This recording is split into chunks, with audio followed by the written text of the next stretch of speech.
Salam uşaqlar, hər birinizi kanalımda xoş gördüm. Bugün sizlərlə Riyaziyyat 9-cu sinif BSQ 2 misallarına baxacağıq. Gəlin başlayaq birinci sualımızdan.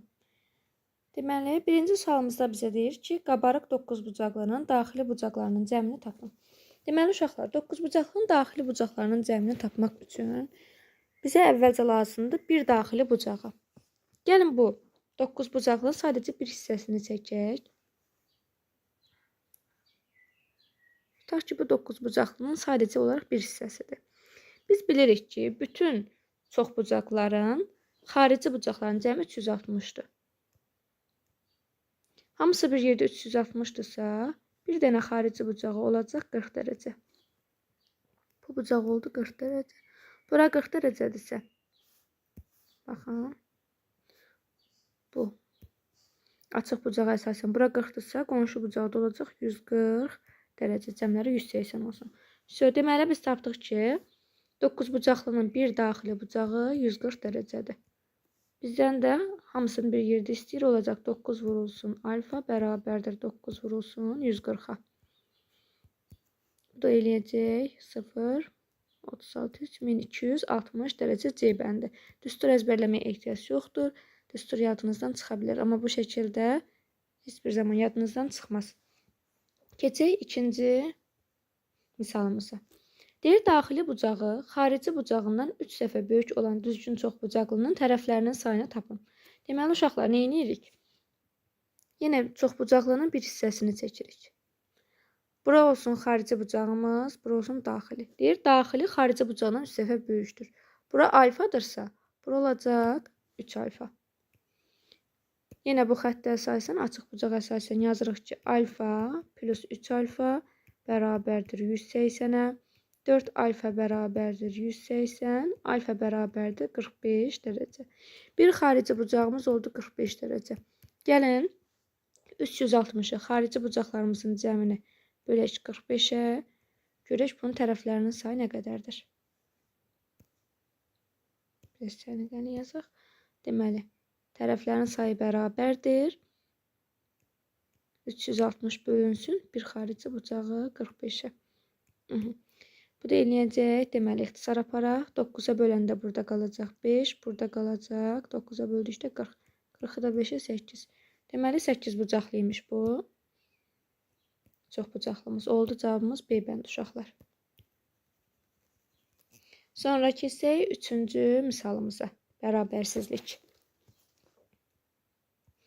Deyir, 2x minus 8 kiçikdir 0-dan və 6 minus 3x kiçikdir 0. Aha. Gəlin, əvvəlcə uşaqlar ayrı-ayrılıqda bu hər bir tənliyin kökünü tapaq. Yazaq, 2x çıxılsın 8 kiçikdir 0-dan, 2x kiçikdir 8-dən, x də kiçik olacaq 4-dən. Bu oldu birinci tənliyimizin həlli. Keçək ikinci tənliyimizə. 6 minus 3x kiçikdir 0, mənfi 3x kiçikdir mənfi 6.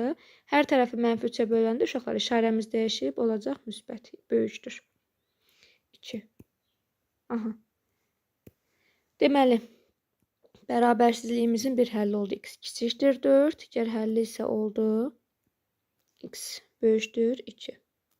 İçlərini boş götürür, çünki kiçik bərabərlik deyil. Bizə hansı lazımdır uşaqlar? 2-dən böyüklər və 4-dən kiçiklər. Üst-üstə düşən hissəmiz oldu. Bu hissə. Yəni 2-4 aralığı. Deməli, cavabımız olacaq 2-4. Yəni D bəndi. Sonra keçək 4-cü misalımıza. Ədədi silsilə ilə bağlı sualdır. Ardıcıllıqla. Aha. Ardıcıllıqla bağlı sualımız deyir ki, AN bərabərdir n kvadratı çıxılsın 2n. 5-ci həddini tapın. Çox rahat bir sualdır uşaqlar. 5-ci həddi tapmaq üçün nə edirik? Bütün n'lərin yerinə 5 yazırıq, həll edirik. A5 bərabər olacaq. 5-in kvadratı çıxılsın 2 vurulsun 5. Deyəcək 25 çıxılsın 10 bərabərdir 15-ə. Bu qədər asan və sadə. Oldu A bəndi. Sonra keçək 5-ci misalımıza. Yenə çox bucaqlarla bağlı bir misal. Düzgün üçbucağın bir xarici bucağını tapın. Düzgün üçbucaq nə deməkdir? Bərabər tərəfli üçbucaq. Bərabər tərəfli üçbucaqda da daxili bucaqlarımızın cəmi 60 dərəcədir. Bir xarici bucağımız nə edəcək uşaqlar? Bir xarici bucağımızdan 3'ə bölüb də tapa bilərik. Yazaq elə 360 bölək 3 bərabərdir 120-yə. Buradan da görünür ki, bura 120 dərəcədir. Olacaq C bəndi. Sonra keçək 6-cı misalımıza. Verilən bərabərsizliyin tam həllərinin cəmini tapın. Gəlin tapaq. X kvadratı çıxılsın x çıxılsın 6 kiçik bərabərdir 0-dan.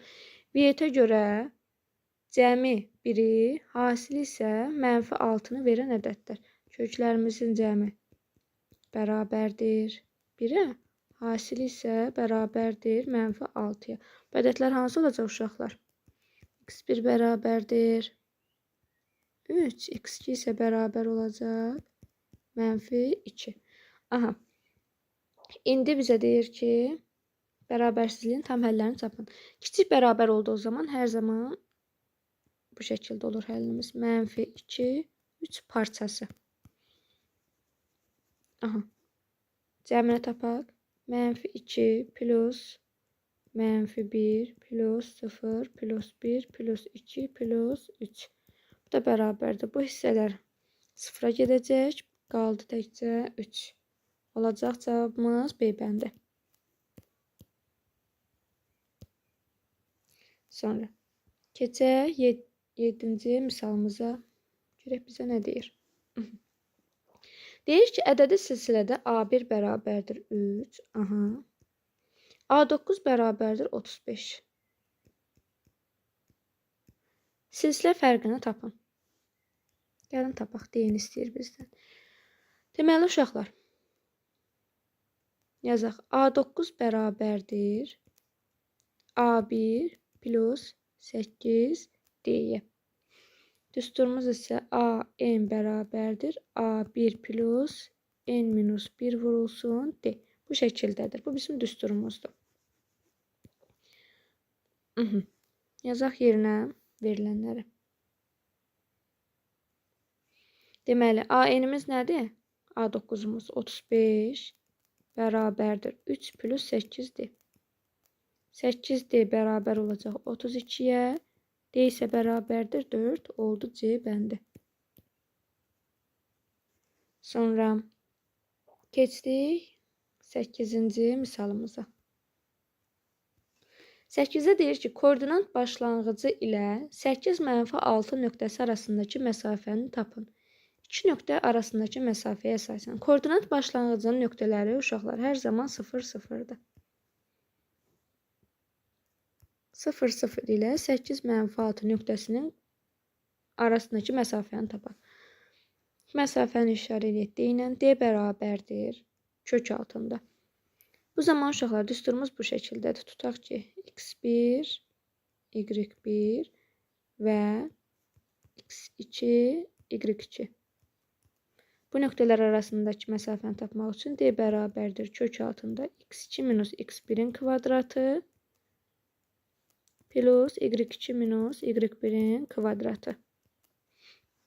İndi gəlin bu düstura əsasən bizdən tələb olunan məsafəni hesablayaq. D bərabərdir 8 çıxılsın 0-ın kvadratı plus mənfi 6 çıxılsın 0-ın kvadratı kök altında. Bu isə eləyəcək kök altında 8-dən 0 çıxdıqda 8-in kvadratı 64 plus mənfi 6-dan 0 çıxanda ilə mənfi 6 kvadratı da 36. Yəni olacaq kök altında 100. Kök altında 100-dən isə nə çıxacaq? Cavab 10. Deməli məsafəmiz oldu 10. Nə bəndidir? D bəndi. Sonra 9-cu misal. Düzgün altıbucaqlının diaqonallarının sayını tapın. Diaqonallarımızın sayının düsturu necədir uşaqlar? N vurulsun n çıxılsın 3 bölünsün 2. Yazaq. 6 vurulsun. 6'dan 3 çıxdıqda yazaq. 6 çıxılsın 3 bölünsün 2. Bu da eləyəcək 9 deyəndə. Keçək 10-cu misalımıza modul bərabərsizlik. Modulda x çıxılsın 3 kiçikdir 2-dən. Bərabərsizliyi ödəyən tam ədədlərin cəmini tapın. Modul bərabərsizliyi həll edən zaman modulumuzu bir dəfə özü kimi açırıq, bir dəfə əksi kimi. Kiçikdir 2-dən, bir dəfə də əksi kimi açaq. Yəni 3 minus x kiçikdir 2, işarəsini dəyişik olsun. X minus 3 böyükdür mənfi 2. Burada nə olacaq uşaqlar? X kiçikdir 5-dən. Burada isə olacaq x. Burada hər tərəfi uşaqlar mənfiyə vurdum. Ona görə işarəmiz dəyişdi oldu. X minus 3 böyükdür mənfi 2. X də böyükdür 1-dən. Yəni 2 dənə aralıq aldıq. X 5-dən böyük, 1-dən kiçik. Yəni ədəd oxunda göstərək bunu. 1 və 5. 5-dən kiçiklər, 1-dən isə böyüklər. Harada kəsişir uşaqlar?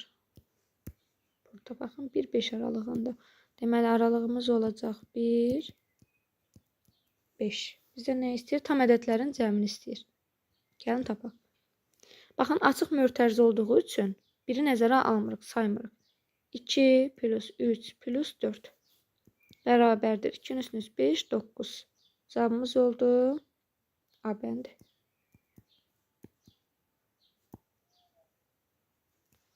Sonra keçək 11-ci misalımıza. Ədədi silsilədə A1 bərabərdir 4.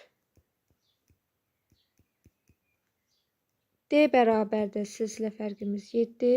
İlk 14 həddinin cəmini S14-ü tapın. Yenə düsturu bilməliyik ki, bunu hesablaya bilək. S-in bərabərdir A1 plus AN bölü 2 vurulsun N. Yaxşı olar ki, bu düsturların hamısını əzbərləyəsiniz. Çünki düstur yaddan çıxdığı zaman misalların həlli biraz çətinləşir. Gəlin N-ləri yazaq yerinə uşaqlar verilənləri. Bərabər olacaq 4 plus bizdə A14 bölünsün 2 vurulsun 14. Deməli uşaqlar bizdə A14 yoxdur. Gəlin A14-ü tapaq. A14 bərabərdir. Bayaq yazmışdıq buna aid. A1 plus 13-dir. Bu da bərabərdir. 4 plus 13 vurulsun 7. Nə eləyəcək? 95 etdi. Aha. Gəlin də burada yazaq onu yerinə.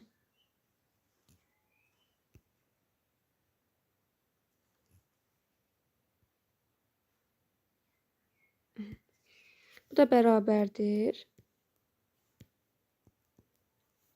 4 plus 95 bölü 2 vur 14. İxtisar 7 qaldı 7. 95-in üstünə 4 gələndə eləyəcək. 99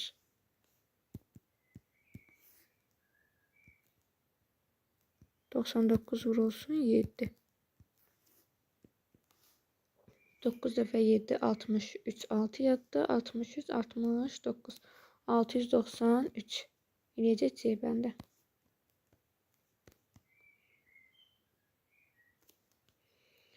Sonra gəldik 12-yə.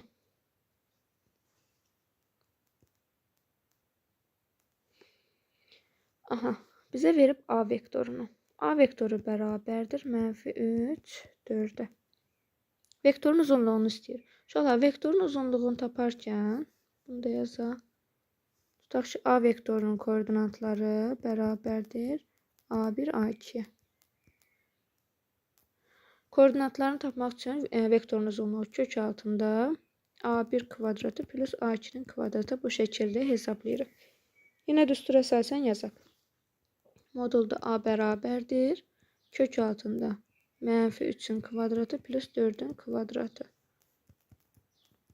Deyəcək 9 plus 16 25. 25-dən də kök çıxacaq 5. Cavab oldu D bəndi. Düsturlar əgər yadınızda qalmırsa uşaqlar konspekt şəklində hazırlayın ki, BSG-də yaza biləsiniz. Sonra gəldik 13-cü misalımıza. Deməli uşaqlar 13-də bizə deyir ki, OX oxuna nəzərən 2-3 nöqtəsində simmetrik olan nöqtənin göstərin. OX oxuna nəzərən deyirsə, nəzərən sözünü harda gördünüzsə, burada x var. Deməli, x işarəsini dəyişmir, digəri isə dəyişir. 2, 3 deyil. X-ə nəzərən dəyişirsə, bu zaman x olduğu kimi qalır, y işarəsini dəyişir. Və olacaq bizim nöqtəmiz 2, -3. C bəndi. Əgər bizə desəydi ki, o y oxuna nəzərən, bu zaman x işarəsini dəyişib -2 olacaqdı, y olduğu kimi qalacaqdı. Və ya o x y oxuna nəzərən desəydi, hər ikisi işarəsini dəyişəcəkdi. Olacaqdı -2, -3 bu şəkildə. İndi bunları silək, bunlar bizim misalımızla bağlı deyil. Sonra keçdik 14-cü misala. 14-də deyir ki, y bərabərdir 3x plus 6. Xəttinin bucaq əmsalını tapın. Çox sadə sualdır. Bizim düz xəttimiz tənliyi hansı formadadır? Y bərabərdir kx plus b-yə. Burada k adlanır bucaq əmsalı. K bucaq əmsalıdırsa, yəni x-in əmsalı bucaq əmsalı adlanır. Burada x-in əmsalı nədir? 3. Deməli, k bərabərdir 3-ə cavab oldu. D bəndi. Çox rahat, asan bir sual idi. Keçək 15-ə. 15-də uşaqlar bizə deyir ki, perimetrlərin nisbəti P1 bölək P2 bərabərdir 1 bölək 2 olan 2 oxşar üçbucağının sahələrin nisbətini tapın. Deməli uşaqlar, burada 1 bölünsün 2 bizim oxşarlıq əmsalımızdır. Oxşarlıq əmsalı medianların nisbəti, tərəfin nisbəti, hündürlüyün, tən bölənin və s. bunların nisbətində isə dəyişmir. Yəni 1 bölü 2 bu şəkildə qalır. Sadəcə sahələrin nisbəti olduqda isə kvadrata yüksəldirik oxşarlıq əmsalını. Deyəcək 1 bölünsün 4 C bəndi. Aha. Keçək 16-ya. Bizə deyir A və B vektorlarını bu olarsa verilən ifadənin fərqini tapın. Aha. A vektorumuz bərabərdir 5, 4. B vektorumuz isə bərabərdir 1, 3. Gəlin yazaq uşaqlar. Əvvəlcə gəlin 2B-ni tapaq. Hesablamamız rahatlaşsın. 2B vektoru bərabərdir 2 vurulsun 1, 3. Deməli, koordinatlarımız olacaq 2, 6. İndi yazaq. 5, 4 plus 2, 6. Bunu necə uşaqlar? 5 ilə 2-ni toplayırıq. 4 ilə də 6-nı. Bu da eləyəcək 7, 10. Cavab oldu B bəndi.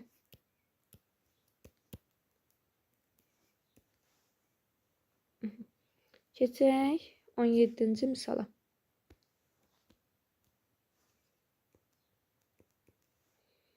Y bərabərdir x kvadratı plus 6x plus 8. Funksiyasının qiymətlər çoxluğunu tapın.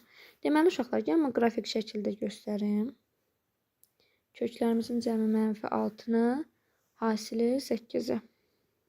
Deməli, köklərimiz olacaq x1 bərabərdir -2, x2 bərabərdir -4. Deməli, bizim qrafikimiz burada yerləşir. Baxın, -2, -4-dən keçir. Və x kvadratının əmsalı müsbətdir deyə parabolamızın qolları yuxarıdır. Baxın, bu şəkildə yuxarıya doğrudur. Aha, bunu çəkdik. Deyir ki, qiymətlər çoxluğunu tapın. Qiymətlər çoxluğunu tapmaq üçün bizə lazımdır bu qiymət. Yəni, bu ifadənin aldığı ən kiçik qiymət lazımdır ki, görək bu qrafik ən kiçik qiymətini hansı nöqtədə alır. İndi bunu yazmaq üçün bizə müxtəsər ruma düsturlarından istifadə edək. Y bərabərdir. Yazaq bunu müxtəsər ruma düsturu şəklində. X plus 3-ün mötərizə kvadratı çıxılsın 1. Baxın uşaqlar, bunu müxtəsər ruma düsturuna asdıqda nə olur? X kvadratı plus 6x plus 9 çıxılsın 1. Gördünüz, yenə eyni şey alınır. Yenə də bu ifadəni alırıq. Aha, bunu silək.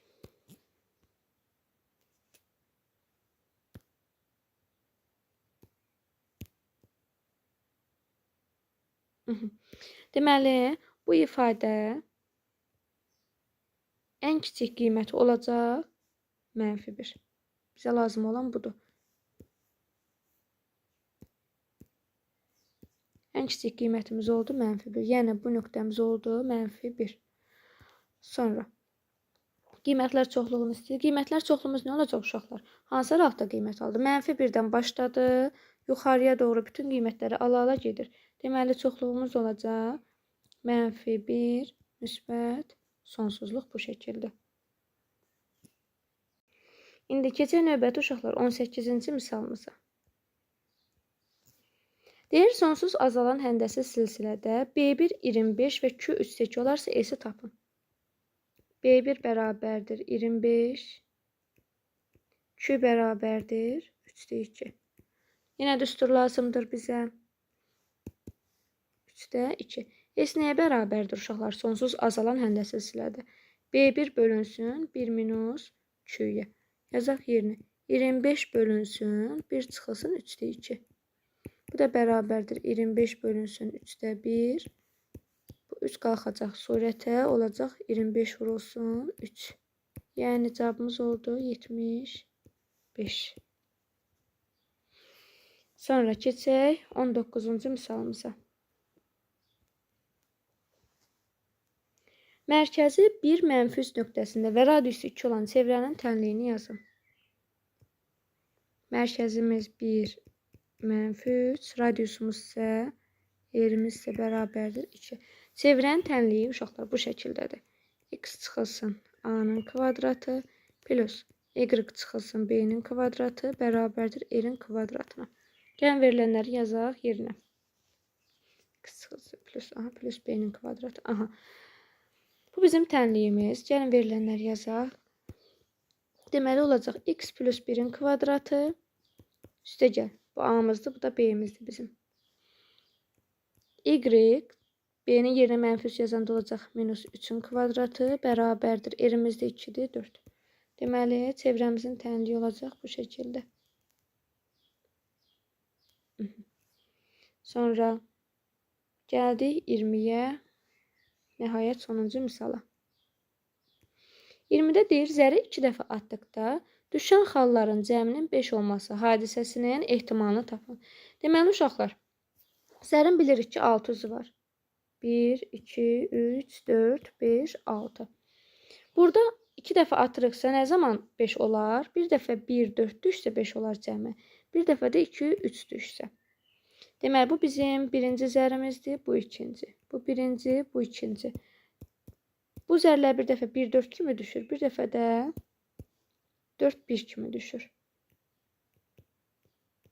Bu şəkildə yazaq. Bir dəfə 2, 3 kimi düşəcək. Bir dəfə də 3, 2 kimi düşə bilər. Yəni ehtimallarımız da bizim. 1, 4 də ola bilər, 4, 1 də. 2, 3 də ola bilər, 3, 2 də. İndi gəlin keçək hesab hissəsinə. Zəri 2 dəfə atırıqsa, məxrəcimiz olacaq 6-nın kvadratı.